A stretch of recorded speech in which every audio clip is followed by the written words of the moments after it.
Hello, everybody. This is Mike from the Hey, Are You Still There podcast. My wife Beth and I would like to invite you to join us each week as we examine life at the intersection of marriage, family, careers, and ministry.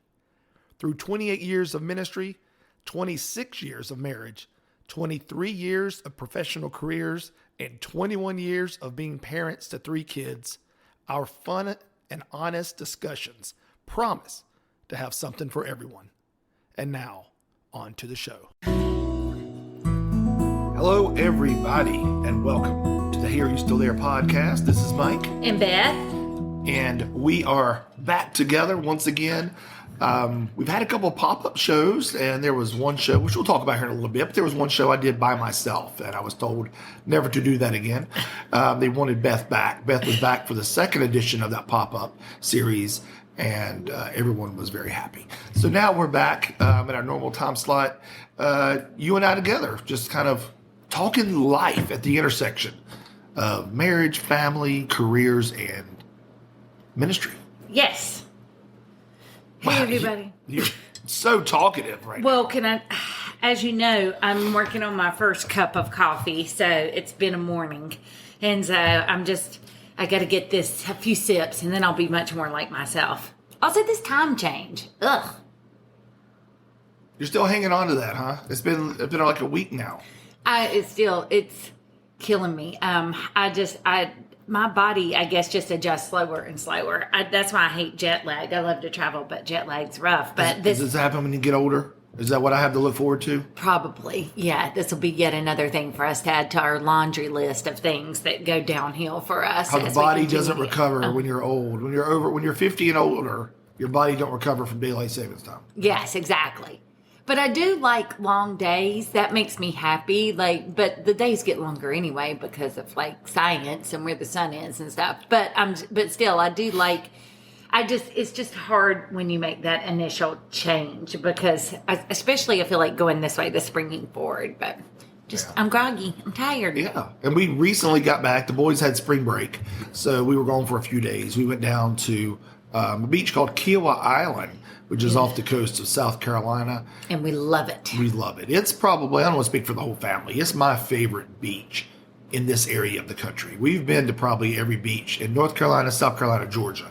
And Kiawah is my absolute favorite.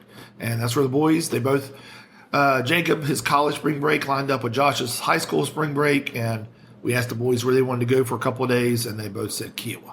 And I wanted to stay longer because I wanted to stay a whole week, but we didn't. But some of us have to work, Beth. Some of us have to bring in the You money. can work from there.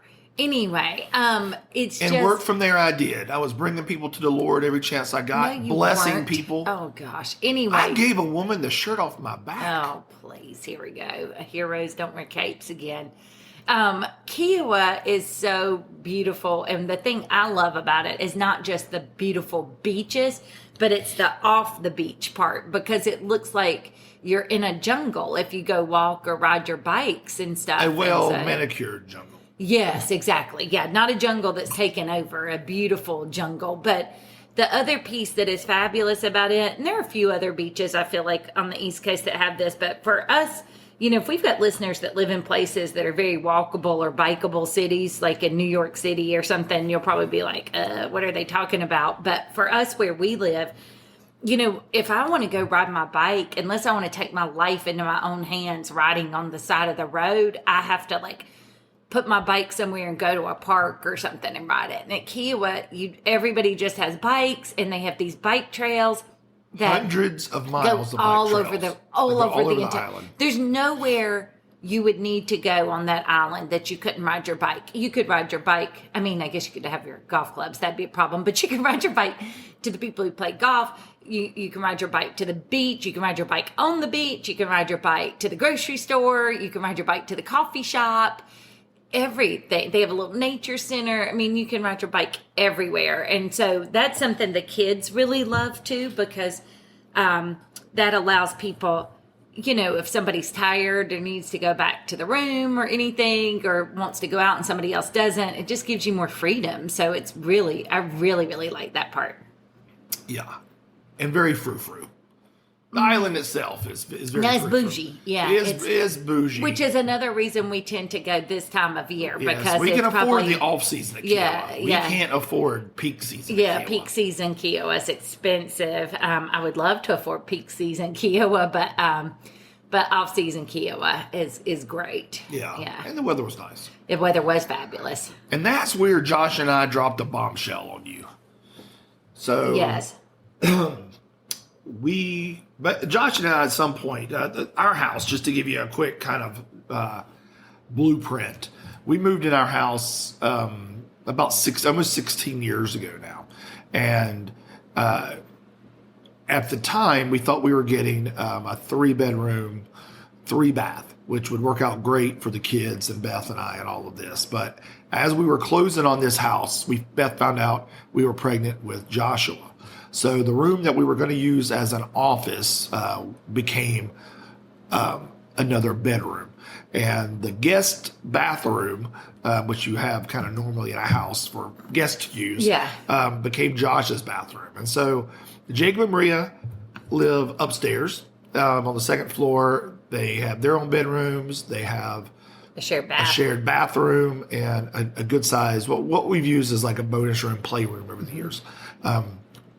Josh has grown up downstairs at the opposite end of the house from the master bedroom, where Beth and I are obviously. But he has his own bedroom, and the bath he uses is the guest bath, which he has to keep very clean, or we have to keep clean because that's the one where if we have anybody over, they go to. So with Jacob out of the house, he's living full time now out of the house. I wouldn't say that. He's still in college, so it's temporary full time.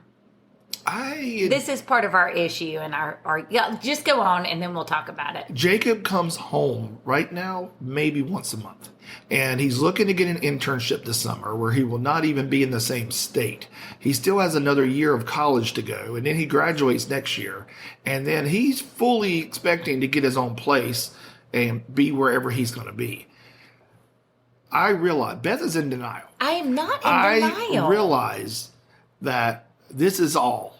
Like, it's time. Jacob has spread his wings. He has left the nest, and that's fine. He has not left the nest. As long as you're, like, if you're still in college and if he's not permanently, like, I'm residing in Boone and I'm staying in this rental house or whatever, he still intends to come back. He still considers that room upstairs his room, his bedroom. So this leads to the bombshell announcement and the thing discussion. that made me furious. Yes. I couldn't believe y'all thought about this without me and thought that I would be okay with it. So the question that we're going to tackle today is, what do you do with your adult kids' room once they leave the nest? And the reason this came up is because he leave the nest. He hasn't fully left the nest. Yes. Anyway, keep So Josh and I were talking one day, and he may have said something about, I'd like to have Maria's room one day, because Maria, she has the biggest of the 3 bedrooms. Of course, and the biggest closet. Which in hindsight was a terrible, terrible idea, because she ended up, we didn't know this 16 years ago, but she is a hoarder. And so that just gives her more space to fill with crap. And it's a battle all the time. And so if she had less space, she would be able to keep hopefully less stuff. But anyway. So I was like, well, it might be a little while before you can get hers. I said, but hey, if you want to move up to Jacob's room, you can do that. And Josh was like, really? I was like, yeah, man. I was like, he's not here anymore. If you want to move up, start staying in his room, then that's fine. And to me, this made sense. We could take his current bedroom, kind of renovate it a little bit, fresh coat of paint, clean the carpets, whatever we want to do, and turn it into an office, turn it into a true guest room where Jacob will stay, because Jacob is a guest in our house. He is not. It is, and see, that is the thing. My thought is until he graduates from college, okay? So until that day happens, this is still his landing place. And so right now, like, let's say if he gets married, well, of course, we're not going to have him live here, because he would be going and living with his new family, his wife or whatever. But if he's not, he's in college, which is a transient, temporary solution. And so what I think is, at least until he graduates, and then maybe even, like, let's say he graduates, if he gets to graduate on time in the spring, a few months after that, until he gets a true steady job. Right now, he works at Bojangles part-time and is in college. He's not self-sustaining, self-supporting. So my thing is, he's still dependent upon us. Therefore, this is still his room and his home to come back to, and we should keep his room. I'm not saying we change the locks. All I'm saying is he doesn't need to occupy a room with all of his stuff when he's only here at best once a month. But this is his home where his heart is, and so his stuff should be here with his heart. Home is where you make it. His home, no, home is where his mother is. And I'm here. And so he needs to feel like this is home. And if you make that some guest room with nothing that even looks like him, that's not going to feel like home to him. Can I point out something though? Jacob had no problem with this. He did a little bit. I know. He started to say, no, I don't really have room for all my stuff where I currently am in Boone. No, at first he was like, oh, you mean I can take all the stuff from my bedroom up to my house in Boone? Like that had never occurred to him. I said, yes, you can take anything you want. He has all this football paraphernalia, all around his room, signed jerseys and pop figures and whatever.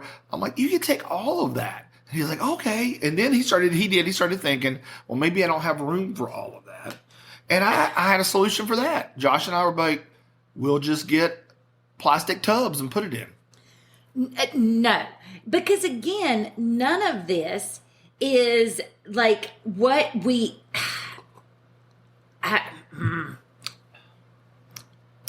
Again, we're not kicking him out of the house. We are repurposing 2 rooms. One is his room.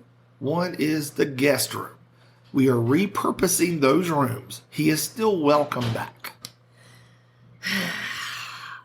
My thing is, I still think that he needs to have his room. I think he needs to be able to feel like this is his space where he feels comfortable, where it feels like home, where it feels like where he grew up, where it's a soothing, happy place for him to be, so that he will want to be here as much as possible with me.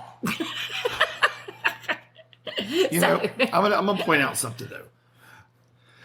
For whatever reason, my parents, in my opinion, kept my room alive way too long. They kept your room alive after we were married. After we were married, we walk in it still looked the exact same. Yes, it became a shrine to you? Shrine to me, a museum of the history of Mike G. I remember, I can't believe I forgot this, but as I was thinking about why you were so upset about this, I remembered distinctly your parents. It wasn't long after you got married, maybe the day after, they completely changed your bedroom. Yeah, they did. They took down any remembrance of Beth Mabe. It was all gone. And you were so upset. I remember that now. It was like I was never there. Like I was erased. So I think that's what this is. This is a trigger for you because you felt like you were, as an only child, erased from your parents' memory the second you got married. That has nothing to do with it. Let me tell you Admit it. No, that has nothing to do with it. Give me the truth, Beth. Did you order the code red? This has nothing to do with that. What this has to do with is Jacob is a creature of certain habits. Like to a certain extent, he likes some of his, he likes to do different things, but he's also the one that if you're like, Jacob, do you want to go away on vacation for a week? He's like, he likes to be home. He might want to go a few days, but he wants to be home in the comforts of home. And I feel like disrupting all of that, moving him to a different room, taking all of his stuff out, not having it look like what he's used to, then this doesn't feel like home to him anymore. And okay, when he graduates next year, fine, but why would we do that now? I don't understand why you are so anxious to like boot everybody out the door. Again, and also, I'm not changing the locks. Jacob and I made a great point. You're like, make it into a guest room for all the guests that come stay with us. I mean, could be who an are office. these guests that are coming to stay with us? I would even make it a plant room. I have an office. No. Would you want a plant room? Yes, you would. No, I would not. Yes, I would choose to have. No, I would not. I would choose to have Jacob in his it could room. be the annex to the back porch. It could be. Listen, I am fine with a lot of change. All I lived through in my life at work and everything is change. It's not that I'm opposed to change or anything, but in this instance, when it comes to, I like my children in the home as much as possible, and but I want to make this appealing to them. Scenery is good. They will tell you rearranging your furniture occasionally will give you like new, fresh mental energy where it just feels I told you different. We can move Jacob's room down here. I'm just not going to like erase Jacob from memory, all like anything that relates to Jacob from that room, and then Jacob will be the only child that has no room here that is his. He has to be in the quote guest room. The connotation is like that he's a guest in his own house, that he has to come back and stay in the quote guest room. That's why it is Jacob's room. If we move it, it remains Jacob's room. We can switch so Josh can be upstairs and then the guest room. He's home once a month. That is, by definition, a guest. Because he is in college. He ain't coming back. I didn't say that he's permanently coming back, but I'm just saying, I want him to know that this is his home and he's not a guest in his own home. This is his home. He has a room here. He has a place here. Again, I think, I don't know. You can get the listeners to vote on it. You can do whatever. But Let's do that. I want to hear some comments. Okay. From our listeners who have adult kids. And the hard-hearted men will probably be like, oh, I would have kicked them out like when they were 5. Uh-huh. That are out of the house 90% of the time. What did you do with your adult kids' rooms? What has become of them? Have you left them exactly the same, or do you treat them like a shrine to your kids? No, I don't know. I don't like the way you're phrasing this question. Because, of course, if you're like, oh, my 50-year-old adult is married and has their own kids, of course I didn't keep it as a shrine to them. All right. Well, when did they change that? Yeah, that's the thing. Did you, while they were still in college, did you go ahead and transform their room to a, quote, guest room / some other room?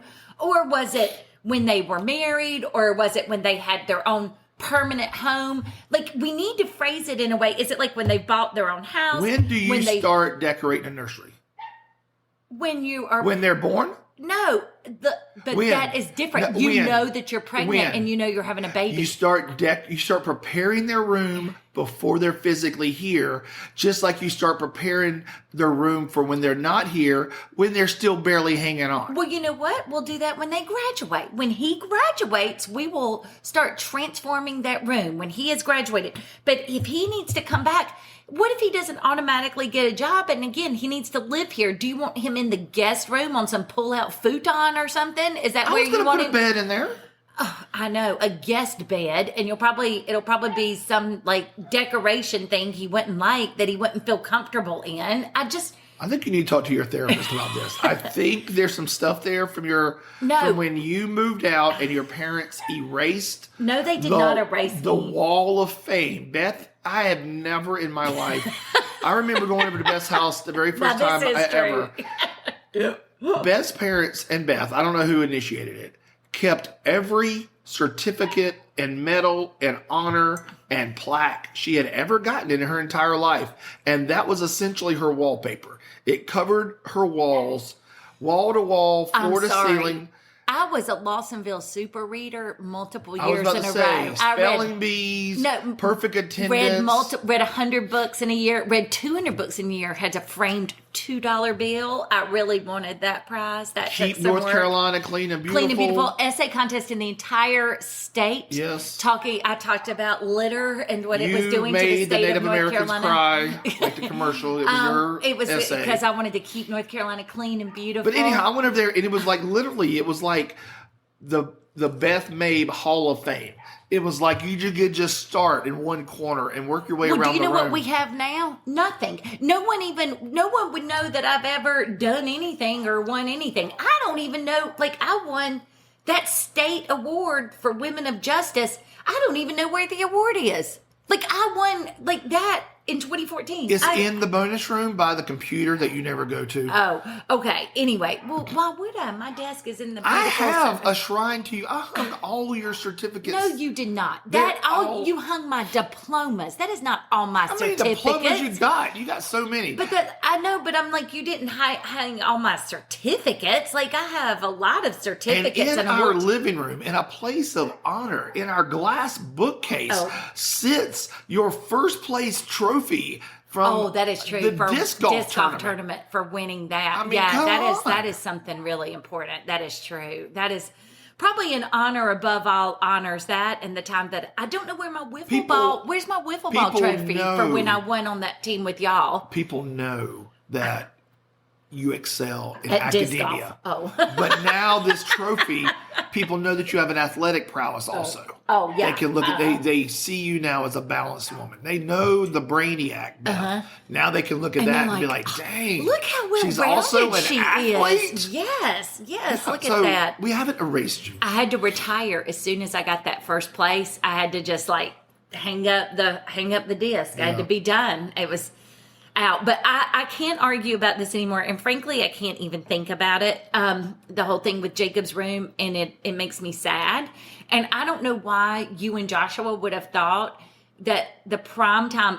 I'm already okay. If anyone listens to our Enneagram talk on the one where I talk about being an Enneagram 7, I'm already in a state of depression, practically crying. Like, anytime we go to the beach, I have to go and say goodbye to the ocean. I have to like stop and be like, goodbye, beautiful body of water. Goodbye, dolphins, all that. Like, I am so sad.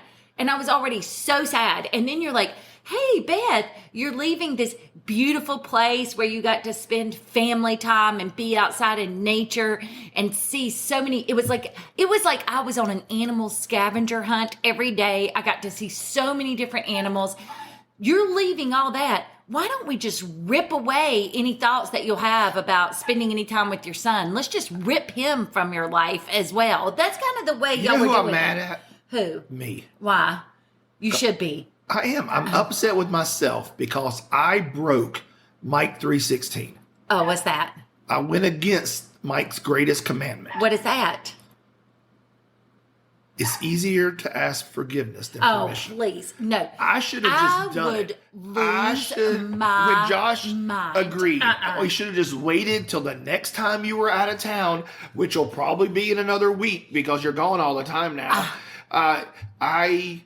We should have just waited till you were gone and went and did this massive remodel, because you don't go upstairs. You don't go look in Jacob's room ever. You don't go back in Josh's room ever. It would have probably taken you 2 years to figure out what happened. That is not true. And- And let me tell you, if you do that, then then you'd be kicked out of the house. I would be redoing it. Mike would be living back there. We get that old bunny cage that we used to have, the bunny hut. You would have to live in the little bunny hut. We don't even have that bunny hut anymore. That's how oblivious you are to think you're I going know to we his house. don't have the, but I'd get a tent. You'd have to live in a tent. I would lose my mind if you did that. I mean, there are a lot of things. Listen, and this is not about the house. I am not like a decorator. Like, I'm not good at that stuff. I mean, this house, I love my house, but like, it is a place to live. It is a place, again, for family, for home. I don't have beautiful things up. I have memories. I have pictures and things up. So it's not that like if you came in and you're like, hey, I repainted the kitchen, I'd be like, well, as long as it's not like some nasty, like yellow or something that I don't like. I mean, I love yellow. It'd have to be a sunny yellow. I had a yellow kitchen once, but as long as it wasn't an ugly color, I wouldn't care. But if you did that, because that impacts Jacob and feeling at home and my kids, if you did that, I would lose my mind. That would not be good. You can't do it. No. All right. Well, hey, if you're a parent of an adult child, how did you handle it? And how again, did you handle the room where your kid lived for majority of their life up and obviously until they moved on? How did you handle it? And when did you get rid of them? Yes. Did you wait until they were married and they were definitely not coming back? Did you do it when they went off to college? I mean, what, you know. And two things I have to say about this. The last thing's in my defense. It is not like I'm saying I won't do it. I'm not going to leave these rooms up here like that forever. It is the timing. Sometimes it's the right thing, but it's the wrong time, And so I'm thinking right now, it is not quite the right time. It is about timing. That is the main thing for me. We just need to give him a little more time before we do something like that. I will stand down if you bring Jacob in and you give him time to process this, because he's a processor. And you let him think about it, and we ask him, because the thing is too, Jacob will say one thing, and then once he starts thinking about it, he'll talk himself out of it. So if we know that he's on board with this decision and he feels okay about it, and it's not going to impact how often he comes home or anything like that and alter what he's doing, I will agree to it. But I am not going to agree to it unless Jacob feels good about it, at least not right now. Now, once Jacob, again, has graduated college and things, that's a turning point for me. That's a time stamp in time of when it would be time to revisit this and we can talk about it. But it's premature. That's what it is. It's premature. All right. Well, we'll see what the listeners think. Okay. Speaking of leaving, so we've talked about our kids leaving and how we handle that. We both have had some long-term fellow coworkers leave. You had a gentleman that worked with you and has worked with you, I believe, since you started. Yes, he was one of the first people I met when I started. 19 years or whatever there at the hospital where you're the attorney. And then I had our worship leader at church left, and he's been with me 22 years or so, 21 years, somewhere around there. So 21, 22 years. He started in our band as an 18-year-old drummer, and he just kind of followed me around from church to church. Wherever I went, he went. And we became good friends, and he became our worship leader, and he has been a worship leader for our church for many, many, many years, and made the decision last year that it was time for him to end that season and start kind of a new music ministry. And so both of us in the last month or so have lost long-term coworker friends. And most people are probably like, what's the big deal about that? Mm-hmm. But I think we live, even whether you're in a profession like Beth's, where it's attorneys, I imagine, and even when you were in-house at the hospital, those employees kind of come and go. They move on to other things or whatnot. And in church is a revolving door. I mean, I couldn't even tell you how many children's ministers I've had work under me, or youth ministers. I mean, it's just that they burn out quick, they move on. So to have the same guy steady in the music ministry area of church for that long is unheard of. And so, and like where I work, there's articles out now that basically say if you've stayed where you work 3 years, you've stayed too long, because you're going to get stagnant in your pay and stuff. And actually, I had two coworkers. I had the gentleman and my friend, the female friend. We won't say their names on here because I don't know if they listen or care, but the guy friend and the girlfriend, I have both of them that left, and they've both been there for a very long time. But people just don't stay places that long anymore, because it is, like you said, in the corporate world, to move up, you have to keep moving. And I think to move up, you got to move on. And in the ministry world, I think people do get burned out, or, and they move because their family dynamics change, stuff like that. Yeah. Yeah. So how did you handle that? Like, do you look around and you're like, because you got, for you, working in a corporate setting, you've kind of built up the seniority now where you probably, there's very few people that are there. Been there as long as I've that have been there as long. Now your boss has been. Yeah, 4 months or so longer than me. 4 to 6. So you two are kind of the dinosaurs of the hospital, and you got other friends that you have not been there that long. So how do you handle that? Looking around, I know you've come home before and you've been like, man, I feel like I don't have any friends anymore because your friends have left. Yeah. It's been really hard. And I think for me too, and I don't know, I do think this influenced it. I do want to say, for the majority of pretty much my entire career until COVID, I worked outside of the home as well. So this is the scenario, that you think about. I'm not saying that if you work virtually, it's not the same, but there is a different dynamic working in person. So, I was working in person with these people, and my guy friend and girlfriend, both of them, my girlfriend, she worked on the same floor as me, and she got cancer while she worked there. I've been through watching her with that. We went through like 50th birthdays. She went through some really hard stuff with me. The guy friend was literally one of the first people I met.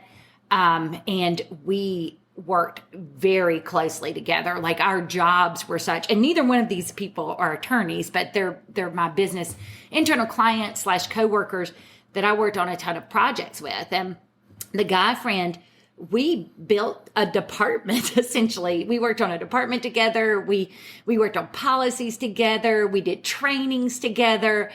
And we just have these crazy stories of things that we've seen and people that have come and go in this revolving door, of this corporate world. I could count, like, if I think about some of our people in some of the departments I work with, there may have been 15 different people over the years in one position versus these two that were steady, a steady presence in my life. Family becomes your extended family. They do. Because there's probably a lot of weeks you're around them more than you are your own family, especially as kids get older and they're playing sports and they're going out with friends and stuff.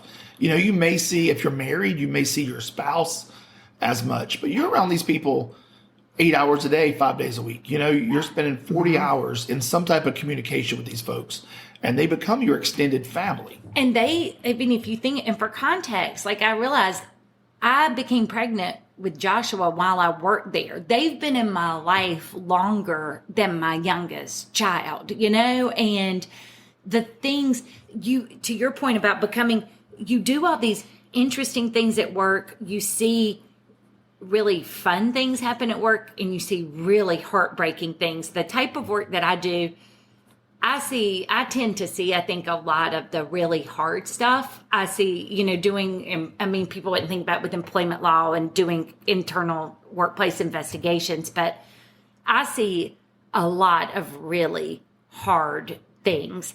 And to survive that, I think you joke, you have these friendships you cling to, you have fun. And that's what we tried to do. Like, I've been to their weddings. I've been to, like I said, all sorts of different things. And for me, I grieved. I will be honest. Not only grieved them leaving, but because they both left within like a few weeks of each other, and other people have left leading up to this, and the team I work on is very different now. It just felt like this gaping hole in my life. I was like, these people that have been this constant in my life are not there. And so I found myself reminiscing, going through these memories of things that we did together. And it truly has rocked my world, because the workplace feels different. Like there is an absence there. And I think that's the thing that's really hard that people sometimes may not get. If you haven't worked in a place with people that long, that's just, they have seen me essentially grow up as an attorney and professionally. They've watched me from back when I was naive and had no idea how to navigate the politics and what was going on. I mean, you were 30 when you started, you're 50 now. You yeah, know? I mean, it's there's a lot of growth happens in that. Yeah, as a listener, think about who you were at 30, versus who you are now. If you're 50 or 55 or whatever, you're a completely different person. Yeah, and who you are greatly is shaped by those around you, which are your coworkers. And I think it's one thing too, if these were coworkers I just came in and said hi to and like had coffee with or something, but like when these are people too that you work on intense projects with, when you do really hard things with people, it's a different level of connection.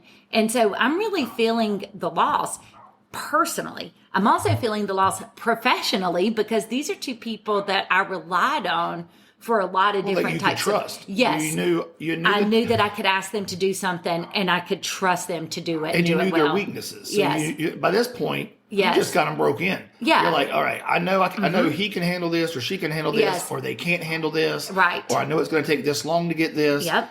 And that's how it was with our worship leader is, music is a really big deal in church, that behind the scenes. As a pastor, we had a bunch of different worship leaders, at various churches, and this guy was always a part of those bands. He wasn't necessarily always the worship leader. Like I said, he started out as an 18-year-old drummer. Yeah. But there was just this revolving door, and that became a headache because you're just like, I would worry on Saturday night.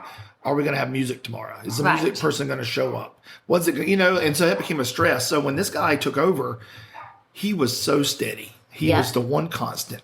I never had to worry about music because I knew he'd be there. And also he was a constant. Literally, you found him from the moment, because you were in youth ministry, but when we planted our first church, you found him very early in that. So he's been with us through, we had church at a movie theater, church in a corporate office building, church in an old church, when we combined for a while with Main Street, through coming to Re3, like he has been with you through all those transitions too. Multiple births, moves, you've seen him get married and have wedding. Babies. He's had kids. I mean, there's a lot there. And so,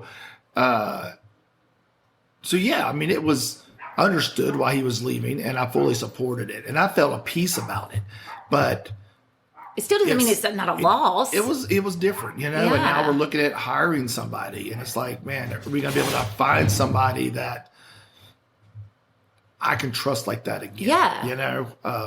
Because trust like that takes time too. So no matter what, like if you hire somebody that's the most amazing worship leader that's ever lived, you're still going to have to learn who they are, not just learn to trust them, but just learn how to work with them. That's the other thing. I think you take for granted the ease with which, like you said, their strengths and weaknesses.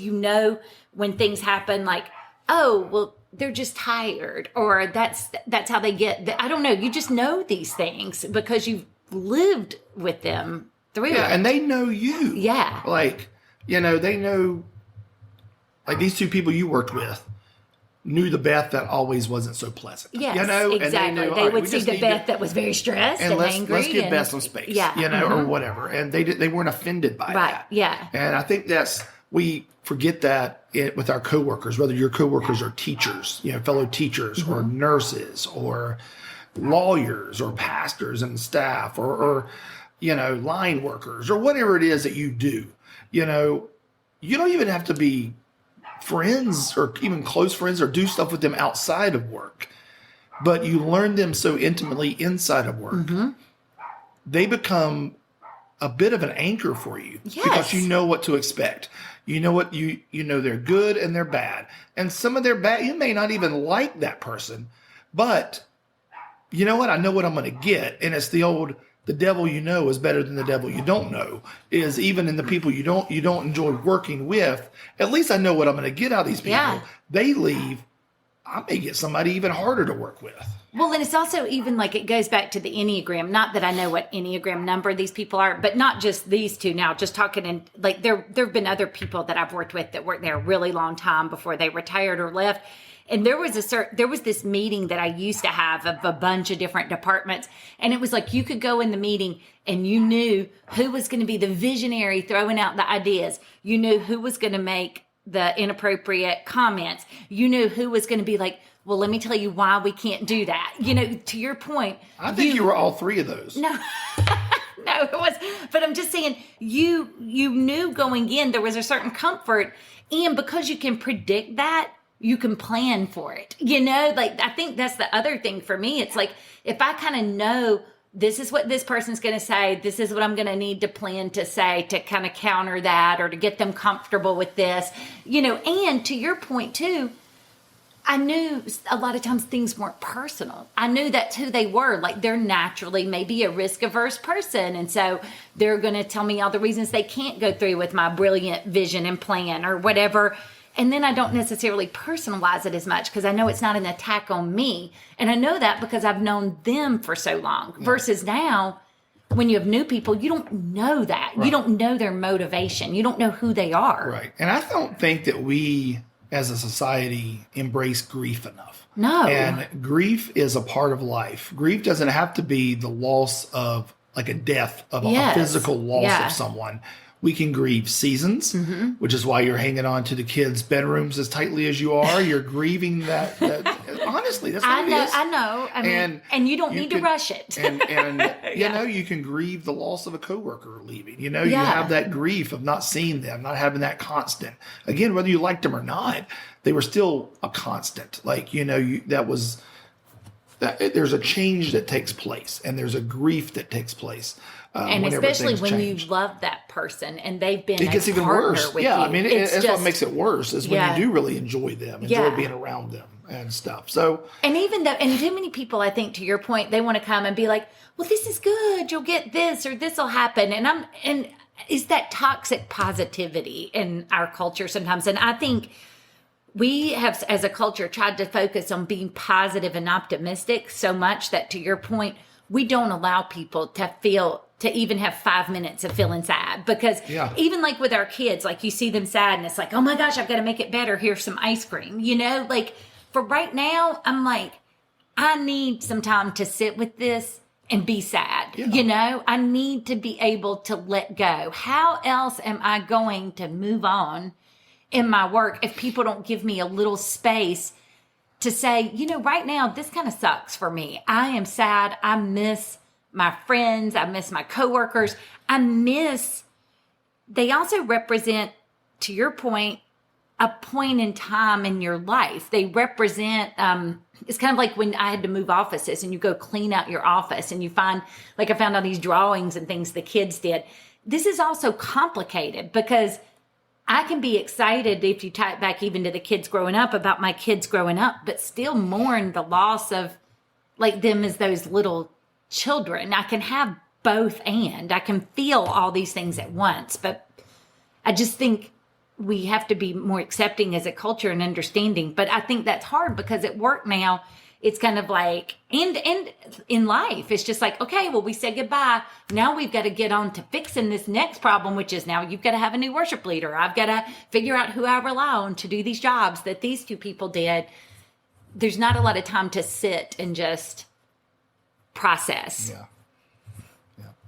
And I think we've probably got deep enough and dark enough right now for this podcast. Oh, we probably shouldn't have done this. This is really going to JD. After the first Enneagram, which we'll go ahead and talk about it here in a second, but after the first pop-up Enneagram podcast, I did that one by myself because I felt like the Enneagram started with my story, and then I brought Beth into it and so on. But I just told, if you haven't listened to it, you can go listen to the Enneagram intro podcast. I just got very personal and open and deep, and one of our listeners, JD, made a comment, something to the effect of, you know, you get on to Beth about, you know, going too deep or and then you unload that. And he said something to the effect of like you're digging for a shipwreck at the bottom of the ocean, whatever that means. But that was deep. That's how deep I was going. It was deep as in going for a shipwreck at the bottom of the ocean. And so we don't want to do that. We want to we'll end on a high note and not the sadness of losing your kids or your coworkers to life and growing up and moving out and moving on. Yeah. So, the Enneagram podcast, both of those have done really well. We've got some great comments. They're being listened to a bunch across all the platforms, which is cool. And so the first 2 parts are up. We talked about what is the Enneagram and the Enneagram number I am. I talk about that in the intro. And then the second one, we talk about Beth's Enneagram number, and we dive a little bit deeper into what makes up the Enneagram, the triads. The next one, we're going to focus on some wings. And so you're not just one number, you also share another number, and we're going to talk about that. But that'll be coming up in about a week or so. Can you share what our friend Ross said about the Enneagram? Ross said after listening to Beth's podcast on being a 7, he knows now without a shadow of a doubt, he is not a 7. And he's actually, if we can find whatever number is the direct opposite of a 7, that's what he's a negative 7. Yeah.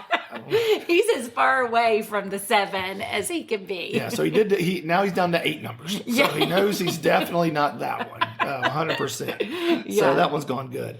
We've also analyzed, our friend Kip has shared this a few times. We've analyzed internally what we think his number is, but we won't share that. But like we've debated it too. Yeah, that might be a HIPAA violation. Yeah. No, but anyway, keep going.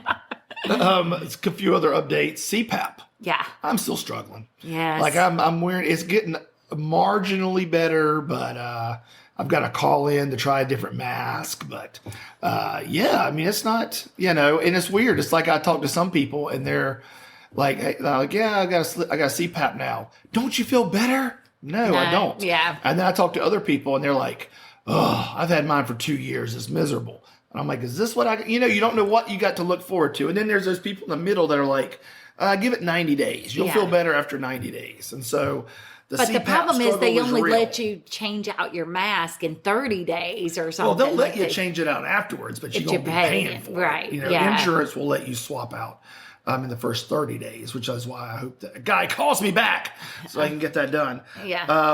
So that's that for that. I mean, it's kind of the same old thing. We had a very fun Dusty Slay somewhat interaction on vacation. Yes, this was exciting. Yeah. I'll keep, bringing this up until he recognizes us somehow. So as you know, on that one podcast, Beth and I went to Chattanooga and saw his new special that got recorded and will be coming out at some point on a streaming service, Netflix or something. But in some of his jokes and on his personal podcast, he talks a lot about working at a restaurant in Charleston, South Carolina called Hyman's. Yes. So we're down at Kiawah. The closest big city to Kiawah is Charleston. And there was one day it was raining. It was raining and cold. Just kind of nasty. Yeah, and so we drove up to Charleston and just went to the aquarium and did some stuff around there. And we were looking for somewhere to eat, kind of a late lunch. It was like 2:00 or so. And so Jacob and I pulled out our phones and started seeing what got good reviews around us because we were right in downtown Charleston. And we both saw this restaurant, Hyman's. Hyman's is the last name of a family that owns this restaurant. They're now on their 5th generation of Hyman's as owners. So this place has been around forever. And I didn't know I heard Dusty talk about it. I didn't know what kind of place to expect. What we experienced was not what I expected. But tell them how many, you told me you were like, we all said we wanted fish because we had been to the aquarium. So what makes it made us hungry. It makes you want to eat fish. We're like, you make you want to go eat some fish. Anyway. Mahi right now. But it was rated like 4.9 or something. So we went to Google. And when you said that, I'm like, nothing's ever rated that high. It's a 4.9 and has over 40,000 reviews. Yeah, that just doesn't happen. That's unheard of. Yeah. So then... Because we use Google and TripAdvisor, as we've said on some of our other things. That's how we find food. So, and like if you get 4.5 or something, and it's got a lot of reviews, I feel like you are winning. You're going to have some people that it's going to be negative about something. I promise, I wasn't planning on, Hyman's wasn't even on my radar because I didn't know where it was. I knew it was a seafood place, but I didn't know what. You could have been Captain D's for all I know. Whatever. And so we're like, well, let's just go there. It's 2:00. They're lined out the door. Yes. There's people waiting to get into this place. And it's a really cool downtown old 2-story restaurant. And with these cool stairs and it like was a really neat place. pictures up everywhere. We go inside. We finally get seated. We had to wait about 30 minutes. And so we finally got in. Talking about one thing they did while we waited. They came through with fresh hush puppies. And I'm not a huge hush puppy. I mean, I'll eat them, but I'm like, not a huge hush it's puppy not like fan I'm either. like, oh my gosh, hush puppies are the best. They melted in your mouth. They were perfect. Crunchy on the outside, soft inside, delicious. Yes, they were awesome. Yeah. So we go in and we're upstairs. And so they start taking us up the stairs. And there's pictures. I mean, hundreds of pictures of all these celebrities that have eaten there. Dolly Parton. Signed photos, whatever. Yeah. And Darius Rucker. I mean, all sorts of random people. And you can get up to your table and they put you at your table. And all the tables have little plaques on them that tell you who ate in that spot. Yeah. So like Jacob sat at his, in front of him, it said Vanilla Ice here. Which was very interesting because Jacob used to be able to sing the entire Ice Ice Baby from memory. Yeah. Yeah. And then for my spot was Hootie and the Blowfish ate here. Yeah. And Beth had the lead singer of Earth, Wind, and Fire. Yeah. Had eaten her space. So anyway, it was kind of neat. So I looked at the menu, and on the menu it had all the different owners through the years, the various generations of Hymans.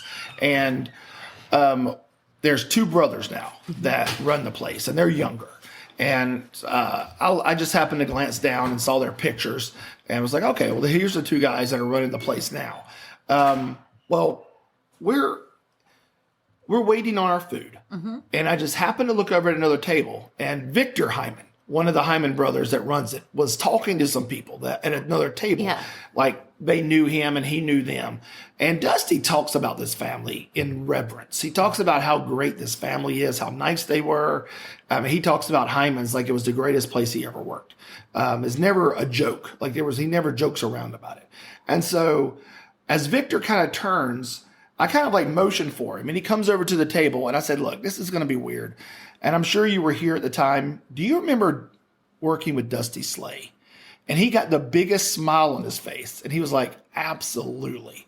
And I was like, and Beth or someone was like, well, what was that like? He's like, well, first of all, he was a great server. And he was like, but he Which was good to hear because Dusty sometimes is pretty rough on servers on his podcast. Very and so it's critical. good to know that someone said that he was amazing. Yeah. Anyway. And he just went on and talked about how nice Dusty was and what good friends they were, and they still chat. And, he talked about Dusty like Dusty talks about this place. Yeah. And so we were telling him about, being fans and going to Chattanooga and whatnot. And he was like, oh, I've got something special I need to show you guys. And I won't spoil it because he said Dusty hasn't even seen it yet. Mm-hmm. So he goes and he brings out this thing, and it's pretty cool. Yeah. And he was like, yeah, my cooks don't even know about this yet. So he was giving Beth and I this immediate behind the scenes peek at something. So we felt very special. Yeah, that Dusty didn't even know was coming. Uh-huh. And he was like, he brought it up. He said, hey, do you guys want to make a video and send it to Dusty? And we're like, yes. Like, heck yeah. Uh-huh. So he pulls out his phone, and Beth and I get to do a little video message to Dusty. And Victor sends it. He texts it to Dusty. And Dusty replies, and was very nice. Was like, oh my gosh, tell them thank you so much. And then said, is that table 42 they're sitting at? Yes, he knew the table. Like from the video, he knew exactly. Yeah. But he said, tell them I got their sauce. Yes. So he knew the Mike and Beth. And the Western sizzling. He's going to think we're stalking. I know. I told Mike later, I said, this is kind of scary because he is going to think that we are like, I guess really invested stalkers because we have this whole persona of being, you being a pastor and running a nonprofit, and I'm an attorney and, faculty member. Like we've really worked hard at this stalking thing because we've got these very like normal looking jobs just so we can stalk Dusty. But it was a very impromptu, out of nowhere interaction. But Victor was the nicest guy. Yeah. Just so nice. And then I also saw him going to other tables just so personable. I don't even know that he knew those other people he was talking to. I think he's just that personable as a person. And the food is outstanding. It's everything. It deserves every 4.9 they've ever gotten. Because they have this great dish that I did where you could get essentially 3 different things and try it. And they have fresh catch of the day. And it is just such a cool place. It would be my favorite place that I would go all the time if I lived somewhere nearby. I mean, I would probably go enough just because of the atmosphere and how nice the owners are. But then you add on the food. But can we share too what they do for the community while we were standing in line? Yeah. This made me love them even before I ate the food and met the owners. So we were standing in line, and I saw one guy come up and ask something, and he looked like maybe he was unhoused. And then they said something that the person that was seating the hostess did, and he walked off. And then another guy came up and said, "Is there any more food?" And she said, "Oh, we're out of the sandwiches for today." And he had made out of those green palmetto leaves some flowers, and I didn't have any cash, but a lady beside us had some cash and gave him some money for some food, and he gave the lady and I the flower, which was really sweet. But apparently this restaurant provides lunches to the unhoused community, to people who are hungry, and that's their way of giving back. And I was just like, how cool is that? Every day they have a set number of bag lunches they make. And if you come within a certain time period, you can pick those up until they run out. They give out free food. To these folks. Yeah. And so that was just beautiful. And to me, that, I don't know, you think about big businesses and things, but this is what small businesses, and I'm not saying big companies aren't invested, because like with our Hope Center, Food Line's been very good to us. Like we have some big businesses that are, but it's just beautiful seeing sometimes these small businesses that are truly, you can tell this place is invested in that community. They're not just invested in making money or being flashy or whatever, because you can just tell they genuinely like the people, they care about the customers, they care about the customer experience, but they also care about the community that they're a part of. They are corporate citizens, essentially, good corporate citizens that are truly giving back in a way that like isn't flashy because sometimes people give away things in ways of like, oh, well, we're going to do this big check signing or something so we get a lot of media attention. This wasn't that. This is just genuinely, we see a need in our community and we're going to give back. And I just thought that was beautiful. Yeah. And for us running our own nonprofit and having, we appreciate how that, soup kitchens and what the food we give out or whatever, it's not really inexpensive. Impressive. It's a commitment. It is a commitment. It is a commitment to do that. It's work. It's money. And with the cost of everything going up, I'm sure it would be easy to be like easy to give out, but now I'm sure it's costly a little bit. But I was just really impressed by that also. Yeah, I really loved that. Did we have any? Oh, one other thing I was going to say, I did try to chase dolphins. It was like a great, I know I said when I was in Kiawah, I was on my great animal scavenger hunt. I saw so many cool birds and different things, but I wanted to see the dolphin strand feed. We can talk about that sometime. I've seen it one time in my life and it was amazing. And we tried to sit and watch and wait for the dolphins to come strand feed, and they didn't. But then I made the family, every time we were near a body of water, pull off the road so that I could try to see dolphins. I did see them once. But yeah, chasing dolphins, that's my new side hobby when I go to the beach now. And we did. We gave you that chance. You did, and I appreciate that because with no complaints. You did. Yeah, I would say we're pulling off right here so I can see if I can see a dolphin. Yeah, that was pretty awesome too. But yeah.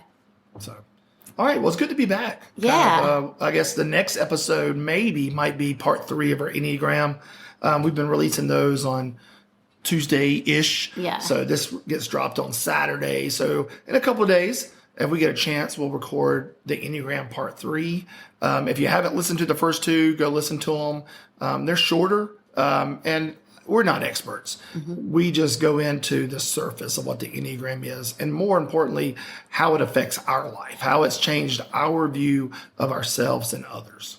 If I were a good lawyer, I probably should have told you we should have done one of those disclaimers, like we are not trained, whatever. I think if anybody's listened to 5 minutes of any of our podcasts, they know we're not experts on anything. You have assumed, there's this theory under the law, assumption of the risk. Like there are certain things you go into it knowing the risk and you assume that risk. I say that that's what people do when they listen to this podcast. You have assumed the risk of the actions that you're taking. I'm not sure they listen and think we even know about marriage and family and careers and ministry. I don't think there's any of that. I don't think we're not even experts on the things that we say the podcast is about. We're just here to talk about it. Yeah. So, and if we can bring you a little enjoyment. Yes, that's what we try to do as we bring a little enjoyment each day. Absolutely. Yeah. So now Beth needs to get back, jumping on her phone, looking through Amazon, trying to buy her Bonita, or what is it? Bovita coffee because maker. We found out it's not a person that makes. It's actually it's a kind of coffee maker. So Eric and Taryn set us straight there, and now Beth is on hunt to find one. And so because it's going to soak the beans and bring out the flavor in some new ways and stuff. So see, we're not just pushing product on you. We want to hear your product. Yeah, we let you push products on us. This podcast is like turning out to be expensive because I'm learning about these things. Sounds good. We might give it a try. So, they were great salesmen, so they should probably get sponsored. They probably could get sponsored by Bovita. What is it? I don't even know. I don't know. Anyway, I gotta look it up. But before we get a sponsor. Yeah. So they did. So we're looking that up. So I'll let Beth go so she can go find a new one of those and have that ordered pretty quickly. And for the rest of y'all, have a great week, and we'll talk to you later. Thanks. Bye.